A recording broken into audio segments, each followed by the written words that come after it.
140 crore people வாழ்ற இந்தியாவில் வந்து 100 crore பீப்புள்ஸுக்கு வந்து ஓட்டு போடுற உரிமை இருக்கு. வேர்ல்டுலேயே பிக்கஸ்ட் எலெக்ஷன் சொல்றாங்க. இதுக்கு முன்னாடி வந்து 2009 டிஎம்கே அண்ட் அலையன்ஸ் வந்து ஜெயிக்கும் தான் போட்டிருக்காங்க.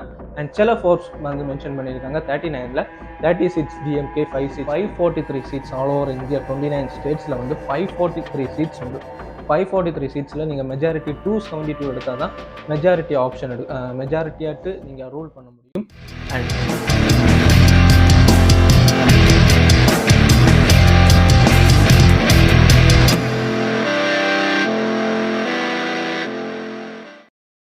ஹாய் ஹலோ மக்களே, நான் உங்கள் அஜித்.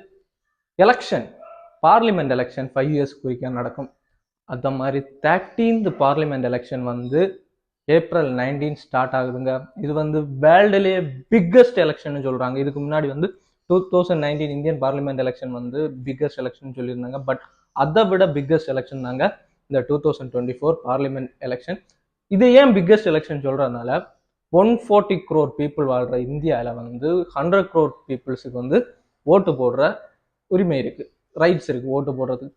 ஸோ இந்த 100 கோடி மக்களை ஒரே நாளில் போட முடியாததுனால இந்த 7 கேட்டகரியாட் வந்து பிரிச்சிருக்காங்க. ஒரு ரீஜனில் ஒரு நாளைக்கு, இன்னொரு ரீஜனில் ஒரு நாளைக்கு. எக்ஸாம்பிள் எடுத்து சொல்லணும்னா தமிழ்நாட்டில் வந்து April 19 அண்ட் கேரளாவில் வந்து April 26 அந்த மாதிரி பிரிச்சிருக்காங்க. அண்ட் இதோட லாஸ்ட் ஓட்டிங் போல் டேட் வந்து ஐ திங்க் May 27 அண்ட் இதோட ரிசல்ட் வந்து June 3 வந்து அனௌன்ஸ் பண்ணுவாங்கன்னு சொல்லியிருந்தாங்க. It's so tough. 7 ஃபேஸஸாக நடத்துறது வந்து மொத்த கவர்மெண்ட்டுக்கும் எக்ஸ்ட்ரா செலவு, போலீஸ் ப்ரொடெக்ஷன், அந்த மாதிரி நிறைய விஷயங்கள் எல்லாம் எடுத்து பார்த்தா செலவு. பட் 100 கோடி மக்களுக்கு ஒரே நாளில் ஓட்டு போட முடியாத ஒரு விஷயத்தினால தான் இந்த ஒரு இதை பண்ணியிருக்காங்க. அண்ட் இந்த எலெக்ஷனில் வந்து பார்ட்டிசிபேட் பண்ண நிறைய பார்ட்டிஸ் வந்து முன்னெடுத்திருக்காங்க. அதில் நிறைய பேர் அலையன்ஸ் ஆட்டு பார்ட்டிசிபேட் பண்ணுறாங்க. எக்ஸாம்பிள் எடுத்தோம்னா இந்தியா அலையன்ஸ்னு சொல்லிட்டு Aam Aadmi party, Congress and DMK, Trinamool Congress I think it's. And இப்படி நிறைய பார்ட்டிஸ் வந்து முன்னெடுத்திருக்காங்க. இதுக்கெல்லாம் ரீசன் என்னன்னா totally 543 seats all over India. 29 ஸ்டேட்ஸில் வந்து 543 சீட்ஸ் உண்டு.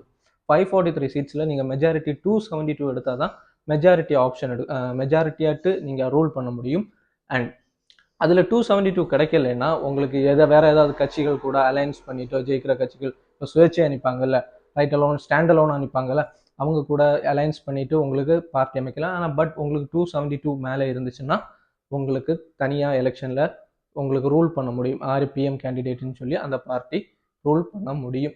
ஸோ லைக் தட் 2019 பார்லிமெண்ட் எலெக்ஷனில் பிஜேபி வந்து 313 சீட்ஸ் ஏதோ ஜெயிச்சிருந்தாங்க. அண்ட் ஆப்போசிஷன் பார்ட்டி அப்படிங்கிற ஒரு மெஜாரிட்டியே கிடைக்காம காங்கிரஸ் 52 சீட்ஸ் தான் ஜெயிச்சிருந்தாங்க, தோத்து போனாங்க. லாஸ்ட் 2 இயர்ஸ், லாஸ்ட் டிகேட்னு சொல்லலாம், 2014 2019 எலெக்ஷனில் வந்து BJP the biggest victory in India அப்படின்னே சொல்லலாம். அப்படி ஒரு வெற்றி பெற்றிருந்தாங்க. அண்ட் இந்த வருஷமும் அப்படி பெறுவாங்கன்னு ஒப்பீனியன் போல் மென்ஷன் பண்ணியிருக்காங்க. ஒப்பீனியன் போலோட ஸ்டோரி அப்புறம் பார்க்கலாம். பட் இப்போ எலெக்ஷன்ஸ் ஃபார்ப்ஸ் அண்ட் மீடியா வந்து ஒரு ஒப்பீனியன் போல் ரிலீஸ் பண்ணுவாங்க. இது எல்லா வருஷமும் எலெக்ஷனுக்கு முன்னாடி நடத்துகிற ஒரு ஒப்பீனியன் போல் தான் இந்த ஒப்பீனியன் போல்னு சொல்கிற ஒரு விஷயம். இந்த ஒப்பீனியன் போல் எங்கெல்லாம் நடக்கும்னா மொத்த ஆல் ஓவர் இந்தியாவும் எடுப்பாங்க, ஒவ்வொரு ஸ்டேட் வச்சும் பிரித்து பார்ப்பாங்க. நம்ம இப்போ ஃபுல் ஆல் ஓவர் இந்தியாவோட ஒரு ஒப்பீனியன் போல்ஸ் அண்ட் தமிழ்நாடோட ஒரு ஒப்பீனியன் போலையும் தான் நம்ம பார்க்க போகிறோம். அண்ட் இந்த ஃபர்ஸ்ட் நம்ம பார்க்க போகிறோம் தமிழ்நாடோட ஒப்பீனியன் போல். தமிழ்நாட்டில் டோட்டலி 39 சீட்ஸ், பாண்டிச்சேரி சேர்த்து 40 சீட்ஸ். இந்த 39 சீட்ஸில் சில மீடியா நேம் மென்ஷன் பண்ணல, பட் சில மீடியாஸ் வந்து அனௌன்ஸ் பண்ணியிருக்காங்க 39லேயும் 39 வந்து டிஎம்கே அண்ட் அலையன்ஸ் வந்து ஜெயிக்கும் தான் போட்டிருக்காங்க. அண்ட் சில ஃபோர்ஸ் வந்து மென்ஷன் பண்ணியிருக்காங்க 39ல் 30 seats DMK, 5 seats BJP and 4 seats வந்து ஏடிஎம்கே ஜெயிக்கும் அப்படிங்கிறத மென்ஷன் பண்ணியிருக்காங்க. பட் எது உண்மைன்னு எலெக்ஷனுக்கு அப்புறம் தான் தெரியும். இந்த ஒப்பீனியன் போல்னா மொத்த ஒவ்வொரு ஊரில் போய் யாருக்கு ஓட்டு போடுவீங்கன்னு அப்படி கேட்டு எடுக்கிறது தான் இந்த ஒப்பீனியன் போல். அல்லாமல் ஓட்டு போட்டு பார்த்து எடுக்கிறது இல்லை இந்த ஒப்பீனியன் போலுங்கிறது. But most popular media channels வந்து ஆல் ஓவர் இந்தியா எடுத்த ஒப்பீனியன் போலில் வந்து ஃபர்ஸ்ட் வந்து ஒரு ஹியூஜ் ஸ்டேட்மெண்ட் ஒன்று ரிலீஸ் பண்ணியிருக்காங்க. என்னன்னா பிஜேபி வந்து இந்த வாட்டி 400+ சீட்ஸில் வந்து ஒரு பிக்கஸ்ட் விக்டரி இந்த வேர்ல்டுன்னே சொல்லலாம், பிக்கஸ்ட் விக்டரி இந்த வேர்ல்டு வந்து ஜெயிக்க போகிறாங்கன்னு ஒரு இது ஸ்டேட்மெண்ட் ஒன்று ரிலீஸ் பண்ணியிருக்காங்க. 400+னா ஒரு சாதாரண விஷயம் கிடையாதுங்க. ஒரு 543 சீட்ஸில் 400+ போனால் எவ்வளோ சீட்ஸ் இருக்குன்னு நீங்களே யோசிச்சு பாருங்க. அது பிஜேபி அலையன்ஸ் வந்து இந்த வாட்டி பிக்கஸ்ட் விக்டரி வந்து ஜெயிக்கும்னு மென்ஷன் பண்ணியிருக்காங்க. And Congress the Indian alliance, Congress கிடையாது, Indian alliance will be get up to 60 or 70.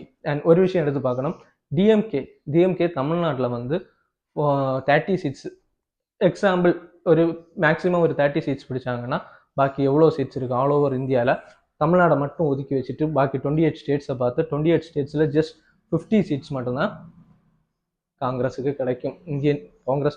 Indian அலையன்ஸுக்கு கிடைக்கும்னு சொல்லிட்டு மென்ஷன் பண்ணியிருக்காங்க அந்த ஒரு ஸ்டேட்மெண்ட். இதாங்க ஒரு ஒப்பீனியன் போலோட ஒரு இது ப்ளஸ்ன்னு சொல்ல முடியாது, ஒப்பீனியன் போலோட ஒரு ஸ்ட்ராட்டஜி. யார் ஜெயிப்பாங்க யார் தோப்பாங்கன்னு சொல்லிட்டு எலெக்ஷனுக்கு முன்னாடியே வந்து அனௌன்ஸ் பண்ணாங்க. பட் மக்கள் பவர், ஒரு ஓட்டுக்கு பவர் என்னன்னு சொல்லிட்டு நமக்கு June 3 தான் தெரியும். அண்ட் April 19 வந்து எலெக்ஷன் வந்து தமிழ்நாட்டில் ஃபேஸ் 1ல் ஃபஸ்ட்டு தமிழ்நாட்டுக்கு கொடுத்துருக்காங்க, ஃபேஸ் 1ல் நடக்க போகுது. அண்ட் நீங்கள் யாருக்கு ஓட் போடுவீங்க, யாருக்கு சப்போர்ட் பண்ணுவீங்க, யார் இந்த வாட்டி ஜெயிப்பாங்க, எல்லாமே உங்களுக்கு தோன்றதை வந்து யாரெல்லாம் வந்தால் இங்கே மாற்றம் அமையும். நம்ம ஏரியாவில் வந்து டிஎம்கே அலையன்ஸ், காங்கிரஸ் அலையன்ஸுக்கு வந்து விஜயவசந்த் நிற்கிறாரு. அண்ட் தென் பிஜேபிக்கு வந்து பொன்னார் ராதாகிருஷ்ணன் அவர் நிற்கிறாரு. அண்ட் என்டிகே ஜெனிஃபர்னு சொல்லிட்டு ஒரு மேம் நிற்கிறாங்க, வந்து நஸ்ரத்னு சொல்லிட்டு ஒரு ஆள் நிற்கிறாரு. எல்லாரும் நிற்கிறாங்க. பட் யார் ஜெயிப்பாங்கன்னு உங்கள் ஓட்டில் தான் இருக்குது.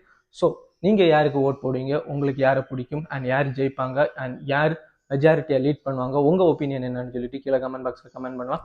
அண்ட் உங்களுக்கு இந்த ஸ்டேட்மெண்ட், இந்த விஷயங்கள் எல்லாம் உங்களுக்கு தெரிஞ்சிருந்தா, உங்களுக்கு பிடிச்சிருந்தா நீங்கள் லைக் பண்ணுங்கள், ஷேர் பண்ணுங்கள், சப்ஸ்கிரைப் பண்ணுங்கள், என் வீடியோவை மோஸ்ட் ஃபாலோ பண்ணுங்கள். அண்ட் சப்ஸ்கிரைப் பண்ணிவிட்டு இந்த வீடியோ பாருங்கள். தேங்க்யூ ஃபார் வாட்சிங்.